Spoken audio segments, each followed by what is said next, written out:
I don't know if you watch. Yeah, I watched the one about yeah, I watched. I pretty much check out all your videos. The one you uploaded last night or in the morning Yeah. about Mother Nature and how we don't take care of it or something like that. No, not that one. I ain't seen every video you uploaded. What was it? I checked that one out too, but it was something. Can you tell me the title of it? Because I remember. it was about I am wisdom and woman. Oh yeah. How we reject wisdom a lot of times. Yeah, and basically how we reject our feminine nature. Yeah. You're right. Because we haven't combined that with the masculine, or we don't, or we reject it because of what we think the masculine is and stuff like that. You're right. But that one was very personal to me because that was my personal wisdom and my relationship with her always being there. And when she was saying that I'm his helpmeet, it's me, wisdom. I'm the one that loves him. I'm the one that's always been with him. I'm the one that's always guided him through these storms. And I'm the one who hurt him, and I'm the one who healed him. And see, when I saw that in meditation, I like, you've always been there. So my helpmeet has always been wisdom. Wisdom has always been there because I haven't had nobody else. Didn't have no parents. Didn't have no siblings. Didn't have nobody. It was always me and wisdom. Because a lot of times I would ask myself, considering I didn't have no parents. I had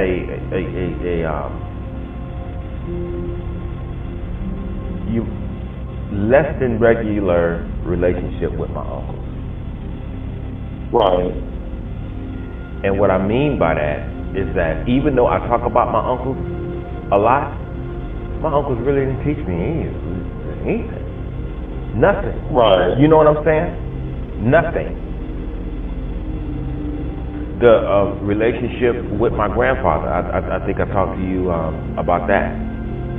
He didn't get a chance to really sit down and tell me a lot of things. He would quote something and he would say, think about those words. So even though he gave me very little conversation, the meaning behind those sayings gave me a whole lot. But see, those sayings were more pathetic than they were for me at the present moment. So he would say things that would basically intellectually prepare me so that when I do come about those things in my early adulthood and adulthood, what he told me would click. I'm like, oh, okay, so this is what he was talking about. Right.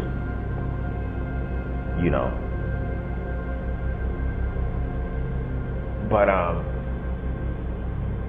opposite of that, it's always just been wisdom, period.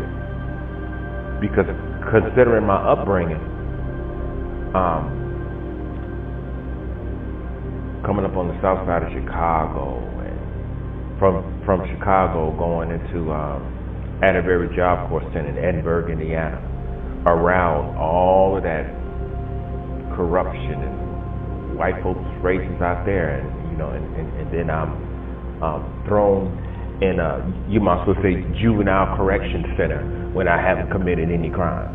I was pretty much thrown away by my family and dumped, you might as well say, in Job Corps, where I met the greatest people in my life, regardless.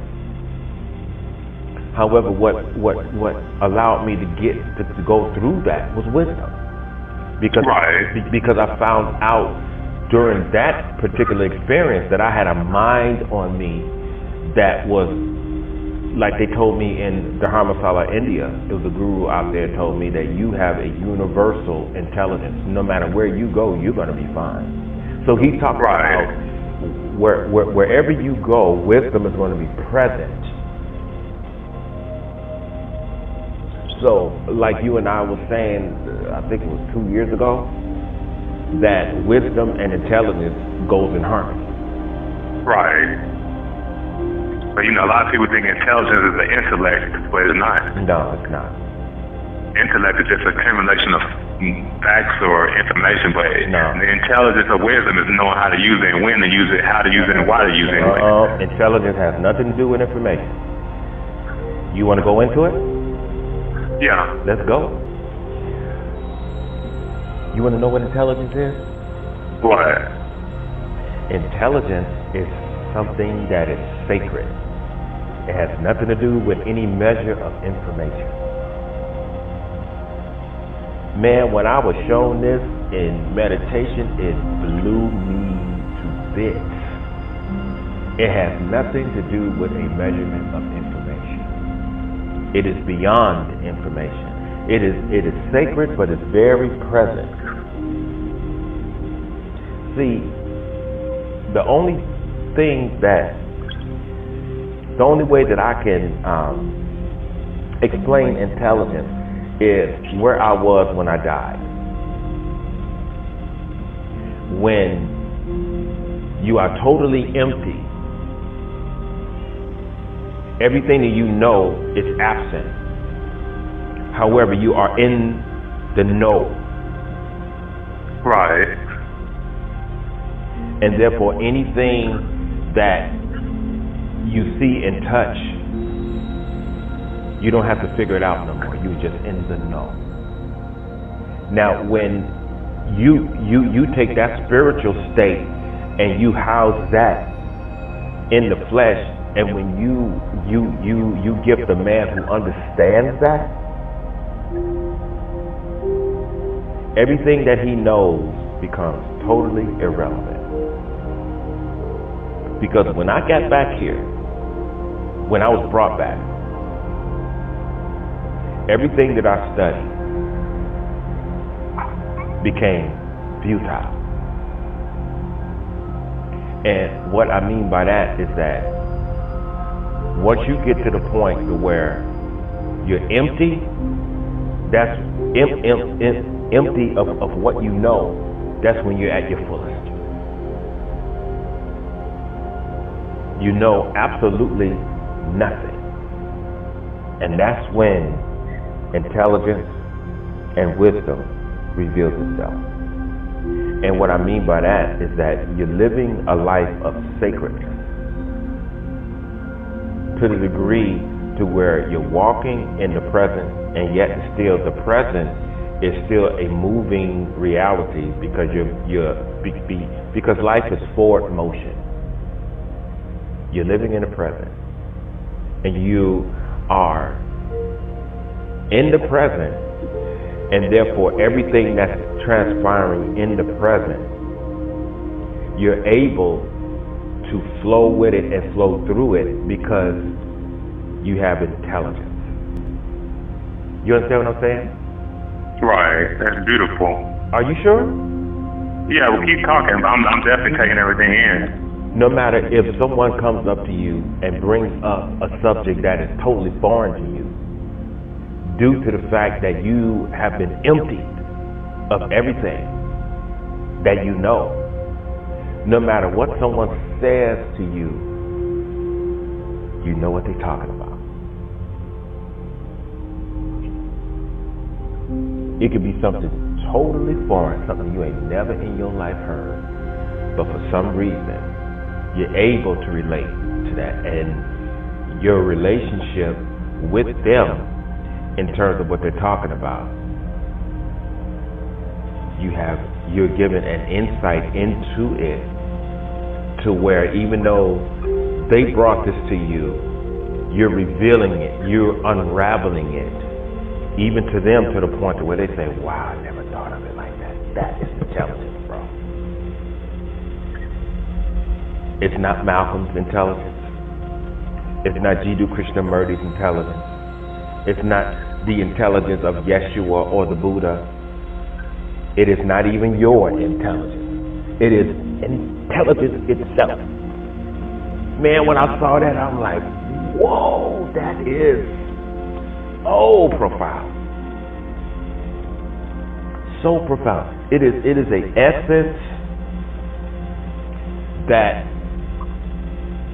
nobody can grasp because nobody owns it. And I'm like, whoa, wait a minute, take me deeper, please. What do you mean by that?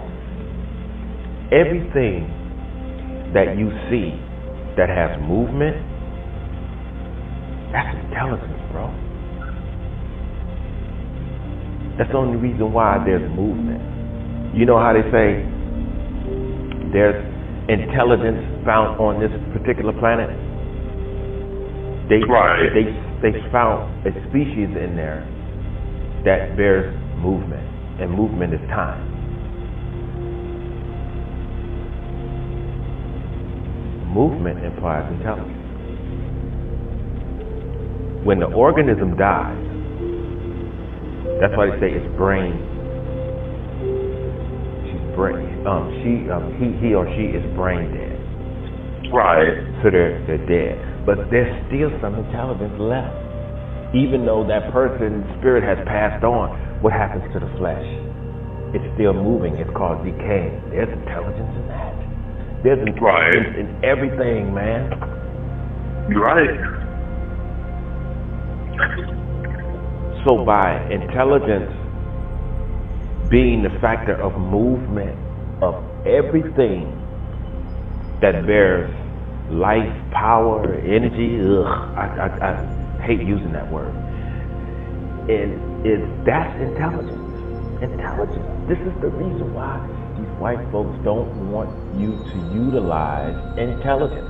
And you know, that's why I tell a lot of people, stop saying, I'm going to utilize my intelligence. No, it's not your intelligence. It's intelligence, period. Right.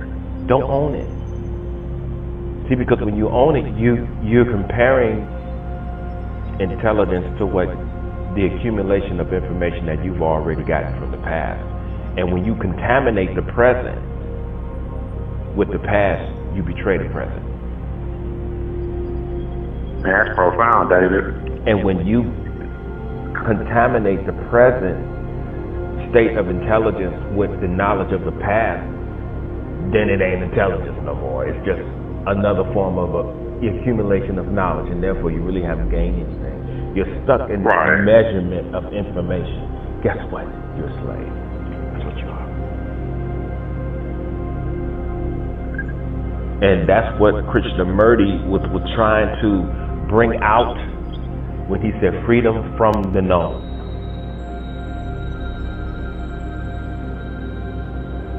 He said freedom from the known. You got to get rid of everything. And I'm going to tell you, man, that's why I tell people that accident was the most beautiful and most profound day of my life. Right. And so after experiencing something like that, only a person as myself will be able to tell you why I had to deal with so much anger, because I was back here. Because if you would experience what I felt, you wouldn't want to have came back here either. I can imagine so. And so when you experience that, the fear of death is gone. You know what I'm saying? Right. Because all of the religious doctrine, when you got these choices, you want to go to heaven or hell, you know, heaven or hell. You want to go to heaven and you be good, and the majority of the time you're being a hypocrite trying to measure up to what this world considers good. Right. So you can get into heaven, or if you bad, you go in hell. Religious doctrine is a bunch of crap. That's all it is. And that's that measurement of information that enslaves you. But when you're brought out of that. And you are gifted to come back with a mind that the universe trusts you to have this particular information, because the universe knows that you're not going to disgrace this information by trying to use it in order to manipulate and hurt people.